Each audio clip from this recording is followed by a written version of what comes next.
అందరూ నమస్తే అండి. Arun Shiva the rate of YouTube channel స్వాగతం. నేను మీ కేఎస్ వరప్రసాద్ను. నేను మీకు ఈరోజు ఈ వీడియోలో పచ్చి మామిడికాయలతో రోటి పచ్చడి అండి, అవి ఎలా చేయాలనేది చూద్దాము. మనకి కావాల్సినవి ఏంటంటే పచ్చి మామిడికాయలు 2,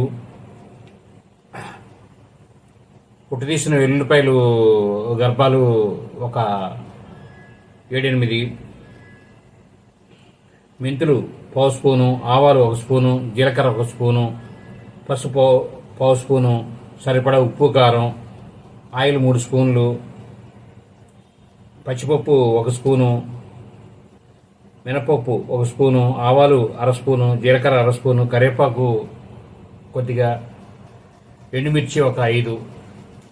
అవి ముక్కలు చేసుకుని ఉంచుకోండి. ఎండుమిరపకాయలు మీరు ఎలా కావాలంటే అలా వేసుకోవచ్చు, ముక్కలు కానీ అట్టే కానీ. ముందుగా మీరు ఏం చేస్తారంటే మామిడికాయలని శుభ్రం చేసుకోండి. శుభ్రం చేసి గుడ్డతో తుడిసిన తర్వాత లేదనుక ఆరిపోయిన తర్వాత దాన్ని సన్న ముక్కల కింద కోసుకోండి. సన్న ముక్కల కింద కోసుకొని మీరు ఇది 2 ప్రాసెస్లో చేసుకోవచ్చు అండి. ఒకటి ఏంటంటే ఇలా డైరెక్ట్గా ముక్కలు ఇలా చేసుకోవచ్చు, లేదనుకో ముక్కల్ని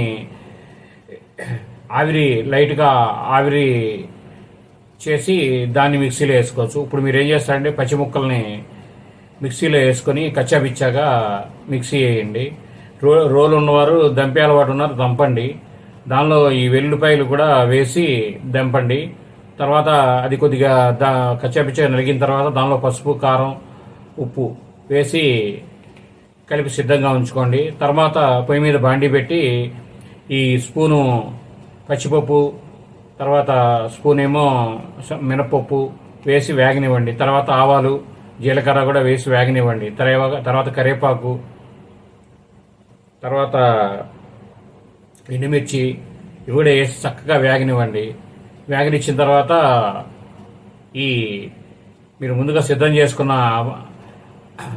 మామిడికాయ ముక్కలు అవన్నీ తీసుకొచ్చి కారం అవన్నీ కలిపి దీనిలో తాలింపులో బాగా కలిపి ఒక అరగంట సేపు మూత పెట్టి ఉంచండి. చక్కగా మగ్గుతుంది, కలిపి వాడుకోవడం సిద్ధంగా ఉంటుంది.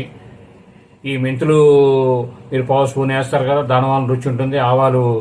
ఆవాలు, మెంతులు, జీలకర్ర ఏం చేస్తారంటే ఈ 3 ఆవాలేమో స్పూను, జీలకర్ర 1 స్పూను, మెంతులు 1 స్పూను, ఈ 3 ద్వారగా వేపి అవి ఆరబెట్టుకుని మిక్సీ వేసి ఈ కచ్చాబిచ్చా మీరు మిక్సీ వేసినప్పుడు దానిలో కలపాలి. అవి మొత్తం దీనిలో కలిపితే మీకు ఈ మెంతుల వలన మీకు టేస్ట్ వస్తుంది. లైక్ చేయండి, షేర్ చేయండి, తప్పకుండా సబ్స్క్రైబ్ చేసుకోండి మీరంతా. Thank you.